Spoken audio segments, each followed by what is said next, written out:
जय हिंद फ्रेंड। देखिए आज हम लोग इस वीडियो में 25 जीके के इंपॉर्टेंट क्वेश्चन को देखेंगे। देखिए फ्रेंड्स, ये सभी क्वेश्चन आपके एग्जाम ओरिएंटेड लिया गया है, तो आप सभी क्वेश्चन को अटेम्प्ट कीजिएगा। तो चलिए फिर हम लोग देरी न करते हुए स्टार्ट करते हैं। देखिए इसमें पहला क्वेश्चन है, निम्नलिखित में से कौन सा सबसे कम आयु का नोबेल विजेता है। तो देखिए फ्रेंड्स, अभी तक के सबसे कम आयु में किसे नोबेल पुरस्कार दिया गया है।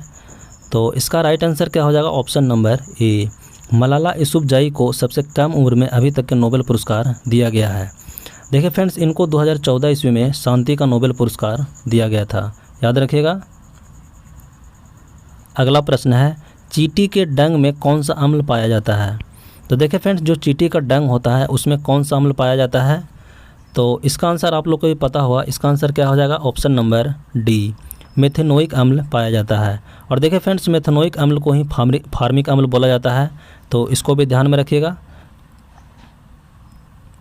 अगला प्रश्न है, अंतर्राष्ट्रीय नृत्य दिवस इंटरनेशनल डांस डे कब मनाया जाता है। तो अंतर्राष्ट्रीय नृत्य दिवस कब मनाया जाता है।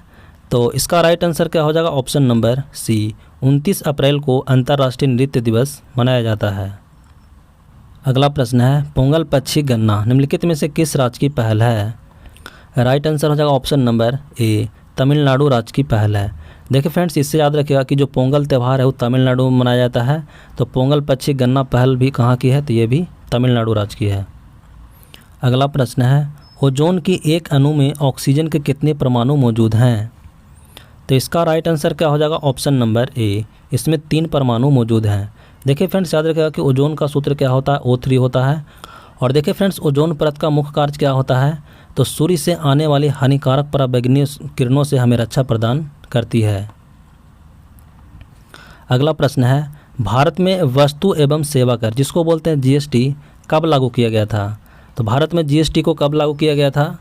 तो इसका राइट आंसर क्या हो जाएगा, ऑप्शन नंबर सी, 1 जुलाई 2017 को भारत में जीएसटी को लागू किया गया था। जीएसटी अपनाने वाला पहला राज्य कौन है।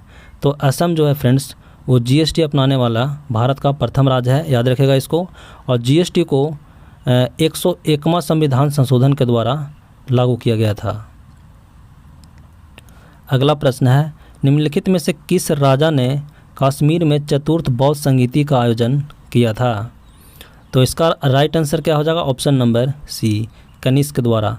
देखिए फ्रेंड्स, टोटल 4 बौद्ध संगीति हुआ है, और इसमें से जो चतुर्थ बौद्ध संगीति हुआ था कहाँ हुआ था, तो जम्मू कश्मीर के कुंडलवन में हुआ था। और इसका आयोजन किसने करवाया था, तो कनिष्क के द्वारा करवाया गया था। अगला प्रश्न है, संयुक्त राष्ट्र महासभा 21 जून को इस रूप में मनाती है। तो 21 जून को किस रूप में मनाया जाता है। तो इसका राइट आंसर क्या हो जाएगा, ऑप्शन नंबर डी, अंतर्राष्ट्रीय योग दिवस के रूप में 21 जून को मनाया जाता है। अगला प्रश्न है, किस प्रकार की मिट्टी दक्कन के पठार के अधिकांशतः भाग को कवर करती है। तो किस प्रकार की मिट्टी जो है दक्कन के पठार के अधिकांशतः भाग को कवर करती है। तो इसका राइट आंसर क्या हो जाएगा, ऑप्शन नंबर बी, काली मिट्टी। देखिए फ्रेंड्स, काली मिट्टी जो है वो कपास की खेती के लिए बहुत अच्छी मिट्टी मानी जाती है, इसको ध्यान में रखिएगा। और काली मिट्टी को रेगूर मिट्टी के नाम से भी जाना जाता है। अगला प्रश्न है, खिलाफत आंदोलन का नेतृत्व किसने किया था। देखिए फ्रेंड्स, काफ़ी ज़्यादा महत्वपूर्ण प्रश्न है, एग्जाम में कई बार आ चुका है कि खिलाफत आंदोलन का जो नेतृत्व किया था वो किसने किया था। तो इसका राइट आंसर क्या हो जाएगा, ऑप्शन नंबर ए, शौकत अली और मोहम्मद अली के द्वारा खिलाफत आंदोलन का नेतृत्व किया गया था। अगला प्रश्न है, प्लाज्मा झिल्ली बनी होती है। तो प्लाज्मा झिल्ली किसकी बनी होती है। तो इसका राइट आंसर क्या हो जाएगा, ऑप्शन नंबर डी, ए और बी दोनों से, यानी कि फ्रेंड्स प्रोटीन से और लिपिड से दोनों से प्लाज्मा झिल्ली बनी होती है। अगला प्रश्न है, मानव शरीर में कंठ को क्या कहा जाता है।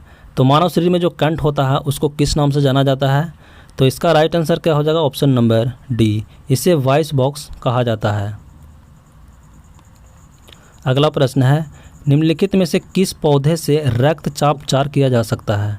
देखिए फ्रेंड्स, जो ब्लड प्रेशर होता है, रक्तचाप जो होता है, उसको किस पौधे से उपचार किया जा सकता है, यानी कि ठीक किया जा सकता है।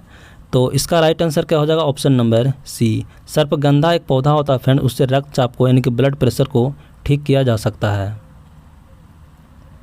अगला प्रश्न है, निम्नलिखित में से कौन सी रचना मुंशी प्रेमचंद द्वारा लिखी गई है।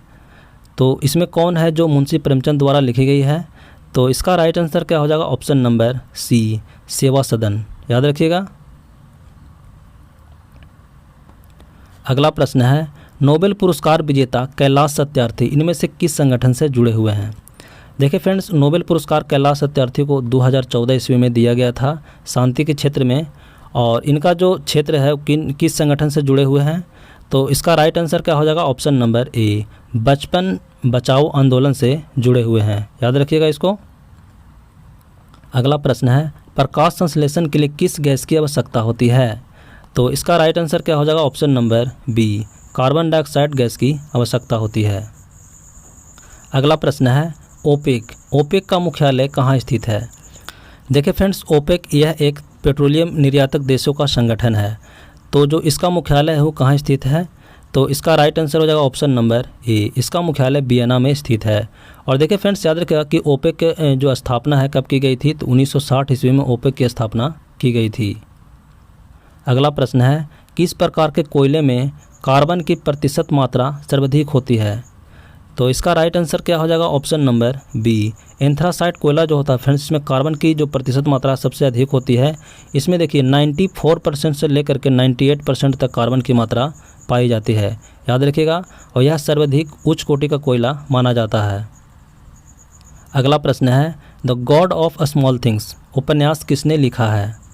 देखिए फ्रेंड्स, एग्जाम में काफ़ी बार आ चुका है कि the God of small things उपन्यास किसके द्वारा लिखा गया है? तो इसका राइट आंसर क्या हो जाएगा? ऑप्शन नंबर बी, अरुंधति राय के द्वारा लिखा गया है। देखिए फ्रेंड्स, यह इसलिए महत्वपूर्ण है क्योंकि the God of small thing के लिए अरुंधति राय को मान बुकर पुरस्कार भी दिया गया है।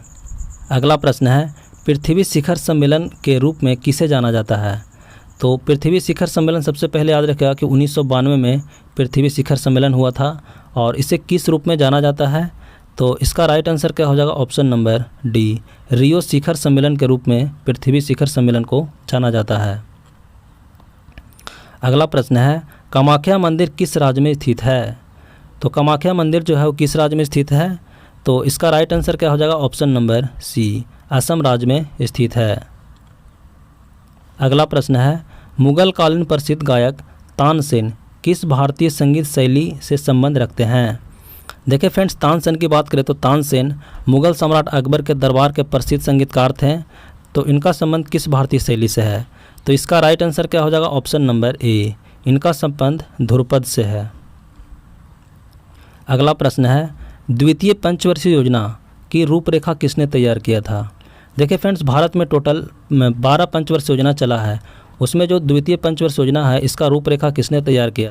तो इसका राइट आंसर क्या हो जाएगा? Option number B, PC Mahalanobis के द्वारा। याद रखिएगा। अगला प्रश्न है, 1972 का शिमला समझौता इंदिरा गांधी और किसके बीच हस्ताक्षरित किया गया था? तो देखिए फ्रेंड्स, 1972 में जो शिमला समझौता हुआ था भारत और पाकिस्तान के बीच में हुआ था। तो भारत की तरफ से इंदिरा गांधी थे, तो पाकिस्तान की तरफ से इनमें कौन थे? तो इसका राइट आंसर क्या हो जाएगा? Option number A, Zulfikar Ali Bhutto. अगला प्रश्न है और आखिरी प्रश्न है, सतीश धवन अंतरिक्ष केंद्र श्रीहरिकोटा किस राज्य में स्थित है? तो श्रीहरिकोटा किस राज्य में स्थित है? तो इसका राइट आंसर क्या हो जाएगा? ऑप्शन नंबर डी, यह आंध्र प्रदेश राज्य में स्थित है।